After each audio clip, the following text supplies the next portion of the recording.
Hello friends, welcome to the world of engineering again with Maitre sir. My friends, in this lecture we will learn some additional problems on addition and subtraction of matrices. My friends, याच्या अगोदरच्या व्हिडिओमध्ये आपण त्या ठिकाणी addition आणि सबस्ट्रॅक्शनशी related असलेले काही problems तिकडे काही एक्झाम्पल्स तिकडे सॉल्व केले आहेत. आता आजच्या लेक्चरमध्ये काही आणखीन ॲडिशनल एक्झाम्पल्स आपण इथे सॉल्व करणार आहोत.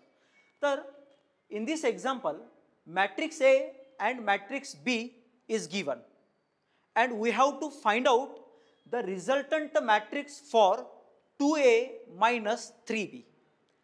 काय करायचं आहे 2A minus 3B कॅल्क्युलेट करण्यासाठी? तर तुम्ही थोडंसं इकडे पहा. तो 2A minus 3B त्या ठिकाणी इथं लिहून घ्यायचा आणि आता हा जो 2 आहे इथं तो त्या ठिकाणी आपण इथं ॲज इट इज लिहायचा. तर ए या मॅट्रिक्सचे जे काही एलिमेंट्स आहेत ते पुढे मी या ठिकाणी तर आता लिहून घेणार आहे. 5, 3, -1 आणि 1 हे आहेत elements of matrix A. Friends, हा इथं असलेला मायनस त्या ठिकाणी इथे कॅरी करणार आपण असाच आणि त्याच्यानंतर हा जो 3 आहे त्याला आपण या ठिकाणी इथं लिहूयात 3B असं आहे. तर बी या मॅट्रिक्सचे एलिमेंट्स मी त्याच्या पुढे इथं लिहितो आहे 2, -1, 3 and 2. फ्रेंड्स, हे लिहिल्यानंतर आपल्याला माहिती आहे की जर मॅट्रिक्सच्या बाहेर एखादा नंबर असेल तर तो मॅट्रिक्समध्ये असलेल्या प्रत्येक एका एलिमेंटसोबत त्या ठिकाणी मल्टिप्लाय होत असतो आणि म्हणून आपण हा जो 2 आहे तो प्रत्येक एका एलिमेंटसोबत या ठिकाणी इथं मल्टिप्लाय करणार आहोत. 2 ला मल्टिप्लाय आपण करणार 5 सोबत, 2 ला आपण मल्टिप्लाय करणार -1 सोबत, 2 ला आपण त्या ठिकाणी मल्टिप्लाय करणार 3 सोबत आणि त्या 2 ला आपण मल्टिप्लाय करणार 1 सोबत. इन धिस वे अशा पद्धतीनं आपण त्या ठिकाणी 2 ने या प्रत्येक एलिमेंटला इथं मल्टिप्लाय केला. मायनस ॲज इट इज लिहायचा. त्याच्यानंतर आता पुन्हा पहा या मॅट्रिक्सच्या बाहेर एक नंबर आहे. हा नंबरसुद्धा मॅट्रिक्समधल्या प्रत्येक एलिमेंटला या ठिकाणी मल्टिप्लाय होईल. 3 प्रत्येक एकासोबत त्या ठिकाणी आपल्याला मल्टिप्लाय करायचं आहे. प्रत्येकासोबत मी त्याला मल्टिप्लाय करणार लाईकवाईज. ठीक आहे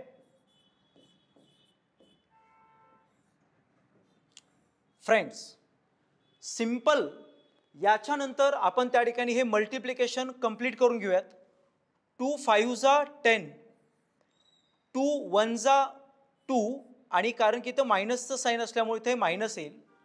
2 3 जा त्या ठिकाणी येईल 6, 2 1 जा त्या ठिकाणी असेल 2 मायनस.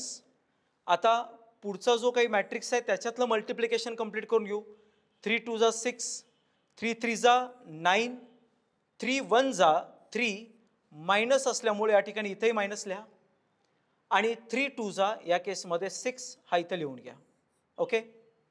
आफ्टर दॅट आपल्याला या केसमध्ये 2 मॅट्रिक्स पाहायला भेटत आहेत ज्यांचा ऑर्डर हा सेम आहे आणि त्यांच्यामध्ये निगेटिव्हचं साईन आहे. असं असल्यामुळे आपल्याला या ठिकाणी इथं सबस्ट्रॅक्शन करायचं आहे हे लक्षात येतं. तर याचा ऑर्डर 2/2, याचा ऑर्डर 2/2, ऑर्डर सेम असल्यामुळे मी सबस्ट्रॅक्शन करू शकतो. तर हे सबस्ट्रॅक्शन त्या ठिकाणी नेमकं कसं होतं ते पहा. आपल्याला माहिती आहे आपण सबस्ट्रॅक्शन करत असताना करस्पॉन्डिंग एलिमेंट ऑफ मॅट्रिक्स त्या ठिकाणी तिथं सबस्ट्रॅक्ट करतो. म्हणजे नेमकं काय, तर हा जो 10 आहे तो आपण लक्षात घेऊ. याचा करस्पॉन्डिंग एलिमेंट या मॅट्रिक्समध्ये 6 आहे.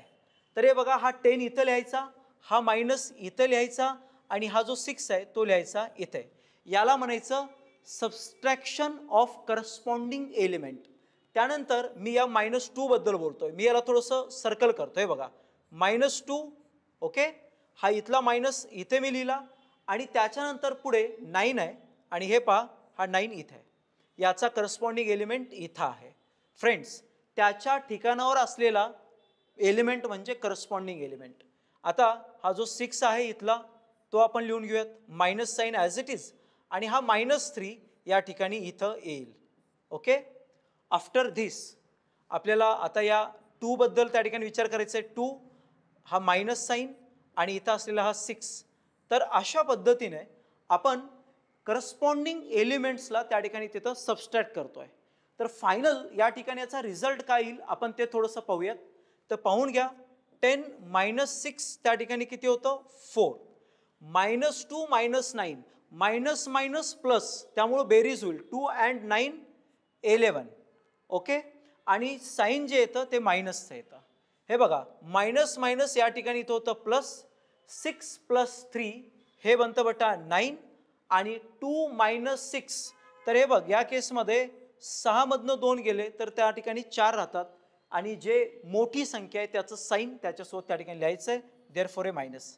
इन दिस वे अशा पद्धतीनं हा रिझल्टंट मॅट्रिक्स असेल आपल्या त्या गिवन मॅट्रायसेसचा ए आणि बीचा. ठीक आहे, म्हणजे ही जी फायनल आपण या ठिकाणी इथं मॅट्रिक्स तिथं लिहिलेला आहे, हा मॅट्रिक्स 2A - 3Bचा रिझल्टंट मॅट्रिक्स आहे असं आपण या ठिकाणी इथं म्हणू शकतो. आफ्टर दिस पुढच्या एक्झाम्पलकडे आपण जाऊयात.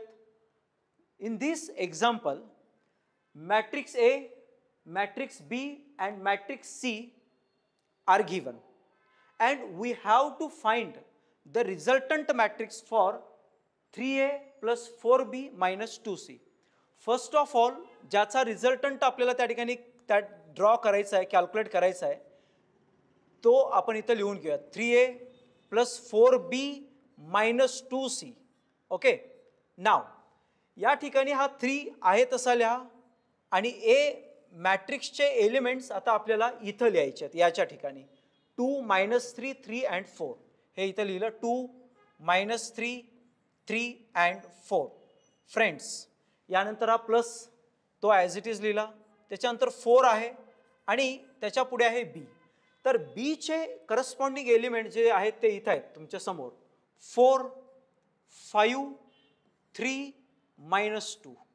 ओके, हे संपलं. आता मायनस हा इथं आहे 2 आणि त्याच्या पुढे सी या मॅट्रिक्सचे असलेले एलिमेंट्स काय पहा 3 - 1 0 0 ते मी इथं लिहितो 3 - 1 0 and 0. ओके, आता मगाच्या एक्झाम्पलमध्ये जसं मी सांगितलं की बाहेर असलेला नंबर त्या मॅट्रिक्समधल्या प्रत्येक एलिमेंटला त्या ठिकाणी मल्टिप्लाय होतो. आपण यावेळेला डायरेक्ट मल्टिप्लिकेशन या ठिकाणी इथं करून घेऊयात. तर पहा मी डायरेक्ट कसं मल्टिप्लाय करू शकतो. 3 × 2 = 6, 3 × 3 = 9 कारण की ते मायनस असल्यामुळे इथं -9 येईल. 3 × 3 = हे 9, 3 × 4 = हे त्या ठिकाणी येतं बटा 12. ओके, ब्रॅकेट बंद. इथं असलेल्या 3 ने मी प्रत्येकाला त्या ठिकाणी मल्टिप्लाय केलंय आणि त्याचा आउटपुट इफेक्ट तुमच्या समोर आहे. प्लस याच्यानंतर 4 ने आता इथं असलेल्या प्रत्येक एलिमेंटला मल्टिप्लाय करायचं. चलो 4 × 4 = 16, 4 × 5 = 20, 4 × 3 = 12, 4 × 2 = 8 आणि कारण की इथं मायनस साइन असल्यामुळं हे मायनस. ठीक आहे, आता हे -8 झाला. चलो नेक्स्ट मायनस इथं पुढचा जशास तसा 2 ने प्रत्येक एका एलिमेंटला आपल्याला मल्टिप्लाय करायचं आहे. 2 × 3 = 6, 2 × 1 = 2 आणि हे -1 असल्यामुळं हे -2 येईल. हे बघा 2 × 0 = 0, 2 × 0 = 0 अगेन. फ्रेंड्स आफ्टर धिस आपल्याला असं लक्षात येतंय या दोन मॅट्रायसेसमध्ये पॉझिटिव्ह त्या ठिकाणी साइन आहे तर या दोघांमध्ये त्या ठिकाणी निगेटिव्ह साइन आहे. हे पहा याच्या पुढे आपण याला दोन पद्धतीनं सॉल्व्ह करू शकतो. त्यातली सिंपल पद्धत अशी आहे की सुरुवातीला असलेले जे दोन मॅट्रायसेस आहेत त्यांचं ॲडिशन करा. ठीक आहे, या दोघांचं ॲडिशन आपण या ठिकाणी इथं करणार आहोत. पहा हे ॲडिशन नेमकं काय होतं ते 6 + 16 नेक्स्ट -9 इथं आहे प्लस त्याचा करस्पॉन्डिंग एलिमेंट इथं आहे 20, 9 इथं आहे हा प्लस त्याचा करस्पॉन्डिंग एलिमेंट 12 पुढे इथं आहे हा 12 आणि प्लस करस्पॉन्डिंग एलिमेंट या ठिकाणी आहे -8. करस्पॉन्डिंग एलिमेंट किती आहे -8 आहे तर तो मी इथं लिहिला. लाईकवाईज हे आपण त्या ठिकाणी कव्हर केलं. मायनसच्या पुढे असलेला मॅट्रिक्स ॲज इट इज लिहून घ्या 6 - 2 0 and 0 याला बिलकुल त्या ठिकाणी टच नका करू, ॲज इट इज लिहा बेटा. ठीक आहे, आता पहिल्यांदा तर हा मॅट्रिक्स इथं सॉल्व करून घेऊयात आपण. 6 + 16 it is 22. 9 + 12 it is 21. -9 + 20 it becomes 11. 12 - 8 it becomes 4.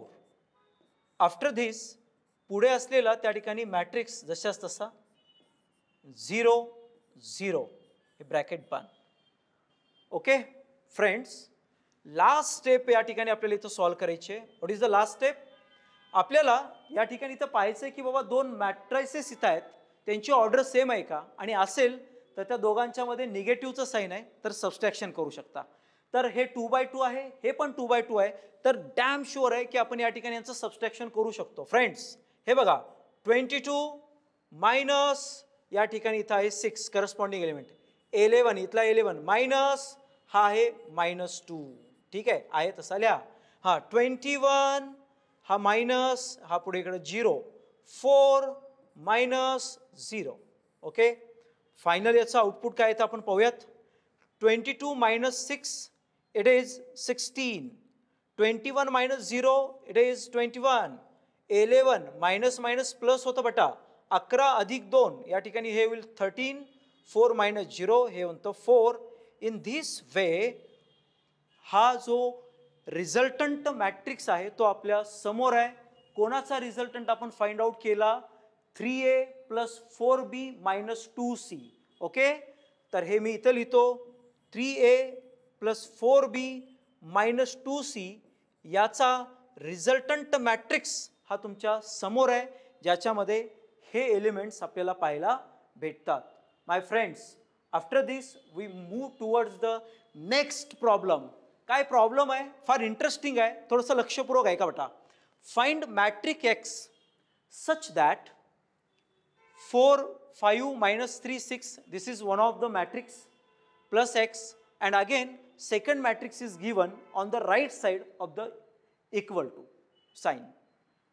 आता काय करायचं नेमकं, तर आपल्याला हा जो x आहे हा मॅट्रिक्स आहे आणि त्याची एलिमेंट्स आपल्याला इथं फाइंड आउट करायचे आहेत. तर हे एलिमेंट्स आपण कसे फाइंड आउट करणार? Look, first of all write the given 4 5 - 3 and 6 suppose to be हा मॅट्रिक्स आहे, आपण ॲज इट इज लिहिला, plus x is equal to second matrix is 10 - 1 0 and 6 is here. Now what we will do, एक्सच्या शेजारी असलेला जो matrix आहे तो इक्वल टूच्या राईट हँड साईडला घेऊन चला आणि मग काय होईल ते पाहू आपण. हे पहा राईट हँड साईडला असलेला मॅट्रिक्स या ठिकाणी ॲज इट इज, आणि मग लेफ्ट हँड साईडला असलेला हा मॅट्रिक्स आपण त्या ठिकाणी पलीकडे घेऊन जायचा आहे. तो निगेटिव्ह होतो, इकडे पॉझिटिव्ह असेल तर तो त्या ठिकाणी निगेटिव्ह होणार, आणि मग त्याचे एलिमेंट्स आपण इथे लिहूयात 4 5 - 3 and 6. ओके हे असं करायचं आहे. आता पहा तुम्हाला या ठिकाणी दोन मॅट्रिसेस दिसत आहेत, दोघांची ऑर्डर ही त्या केसमध्ये सेम आहे, तर आता आपण यांचं सबस्ट्रॅक्शन करू शकतो. फ्रेंड्स हे पहा इथं 10 हा फर्स्ट एलिमेंट आहे, त्याचा करस्पॉन्डिंग एलिमेंट 4 आहे, मायनस साईन आणि हे 4. -1 - 5 0 -3 and 6 - 6. आफ्टर दिस आपण या ठिकाणी हे कॅल्क्युलेशन्स करून घेऊयात. 10 - 4 इज 6, मायनस मायनस या ठिकाणी प्लस होतं, 0 + 3 इज 3, -1 - 5 या दोघांची बेरीज होईल 6 आणि त्या ठिकाणी साईन असेल मायनस. 6 - 6 हे या ठिकाणी आहे 0. इन धिस वे अशा पद्धतीने आपण त्या ठिकाणी या एक्सचा मॅट्रिक्स या ठिकाणी इथं सॉल्व केलेला आहे. माय फ्रेंड्स, इन दिस लेक्चर आपण या ठिकाणी इथं थांबणार आहोत. अशाच नवीन कॉन्सेप्टसाठी, नवीन एक्झाम्पलसाठी आपण नेक्स्ट व्हिडिओ जरूर पहा. तुमच्या हा व्हिडिओ जर तुम्हाला आवडला असेल तर लाईक करा, शेअर करा, सबस्क्राईब करा. Okay, thank you very much.